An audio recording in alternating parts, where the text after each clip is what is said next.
How's it going, Crazy Talkers? Welcome to the reaction video that I'm going to be doing every day for a year. Welcome to the first one. We're going to talk about the list of harmful language in universities. I had no idea that this had come out, but I think it's a really interesting topic because a lot of words do come and go when it comes to language development, a language's development, and this is a very interesting way of eliminating language from the environment. What the problem I can foresee with this type of action, what type of academic group will prohibit a specific language, and how they'll do that is a whole other kettle of fish. But just trying to implement something like forbidding words that are useful has always, I think, been an exercise in futility. It just doesn't work. If some word, if anything is useful in a language, it's going to be used. It's going to be put to work. It's going to be used, and it's going to become something that lasts a long time until another term, a better term or whatever, shows up and takes its place. So forbidding language is kind of like asking someone to eat without the tools that they already have to eat. Like, if you give them a better one, cool, that's going to work. But if you tell them just like, here, now you can't eat with these tools, you can only eat with these, that's going to generate a lot of friction overall, right? So let's take a look at this list and let's see which ones they are. What are the words that they want to eliminate, right? So let's check it out. Parents and their older folks are okay. What the fuck's going on, Bob? Like, I don't do that. Yeah, How are you, sir? Right, nice to meet you. Right. Hi, nice to meet you. I just didn't. I'm not going to say who. I'm not going to name check. It's okay. But I did an interview a little while ago, and they sent me a list of words I wasn't allowed to say, and it was fucking hilarious. Well, what was that list that they gave of problematic new words, new phrases? I put that out there. Yes.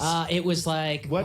Where was that? Was it was university? from Stanford University. Oh, really? Let's pull up the Wait, list. is that the one that said the French? No, that was the AP. That was also great. Did you see that? The AP put out, like, their style guide or whatever. Yeah. It was like, don't put the in front of a group. It could be offensive. It's othering. And it's othering. Yeah. And one of their examples was people with disabilities, Very interesting observation, right? The idea of putting the in front of an object. And in this case, they're differentiating a group from any other object, right? When we're looking at language, you look at the meaning of words, but also the syntax, right? The general order in which the words have meaning, right, in a sentence. So when we're using articles, especially the definite article like the, you do want to cause a specificity to that object, whatever object it might be. So if you have a cup of coffee, it's different from the cup of coffee, and it will become very explicit or implicit, depending on the context, right? But the fact is that changing the article from a to the does make a difference, and it has a function in language. So if you take away that option, you're really taking away a function. And if it's functional inside of language to describe something better and to define the specificity of one thing or another in regards to one of a group or one of many options, then, that's something that it's an unrealistic and a very tall order to be like, don't use this in these cases because it hurts these people.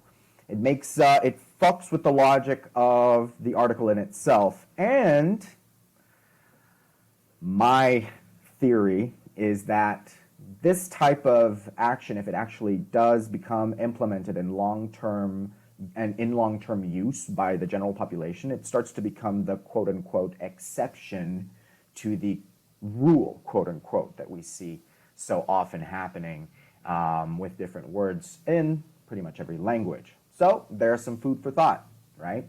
How do these exceptions to rules show up? Well, we could be looking at a live form of that through this type of desired legislation, I feel. That is this bill of words that should be removed from universities. So let's keep going.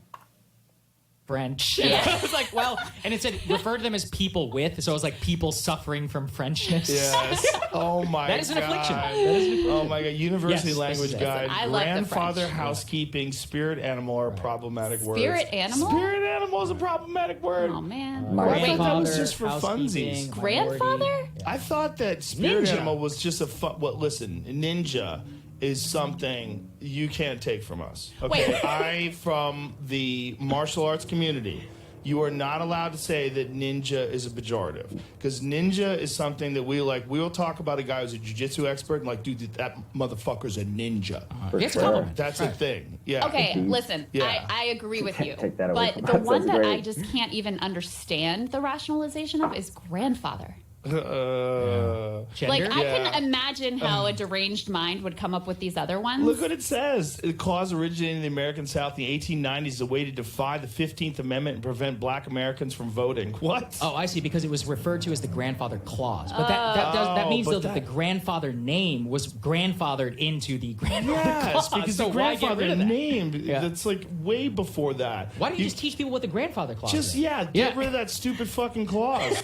All right, so you have all of these. This is fascinating that you have the reasoning why, right? Along with this bill, apparently they have a whole why this shouldn't be said. And speaking specifically about this grandfather clause, it's a grandfather clause that originated in the American South in the 1890s as a way to defy the Fifth Amendment and prevent black Americans from voting.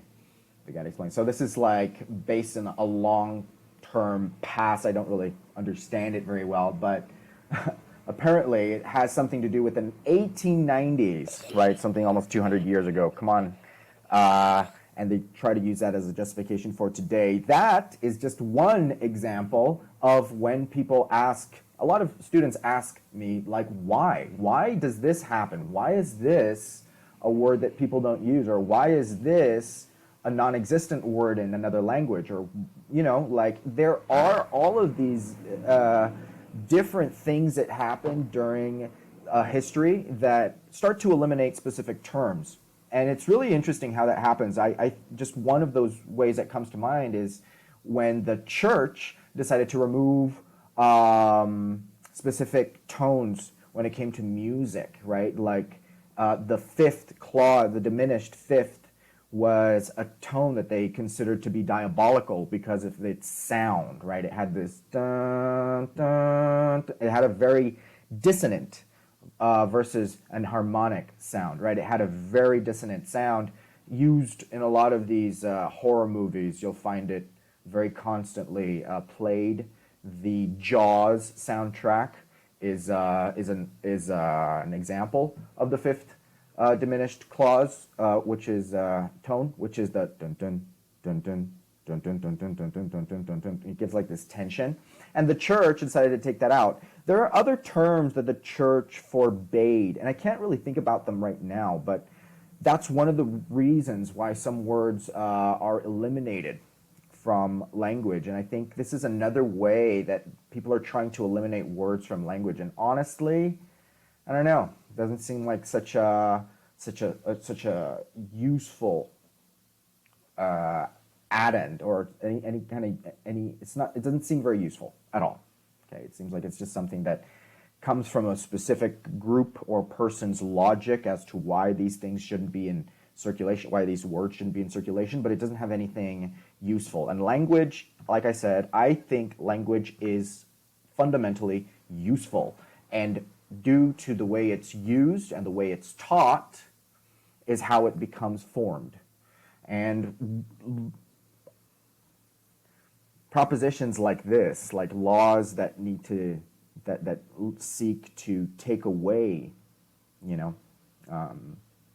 words from the vocabulary of a language, they seem to sometimes get their way. But I feel that as useful as the things are that they are trying to eliminate, it makes it much more difficult to eliminate them overall. At some point, they're going to be used. So yeah, that's the game, right? That's all for today. Very interesting how we have this such list going on, this idea of censoring communication with justifiable quote unquote reasons, right? Each of these words that are being that are wanted to be taken away from the vocabulary are all within specific reasons, right? So that's the game, guys.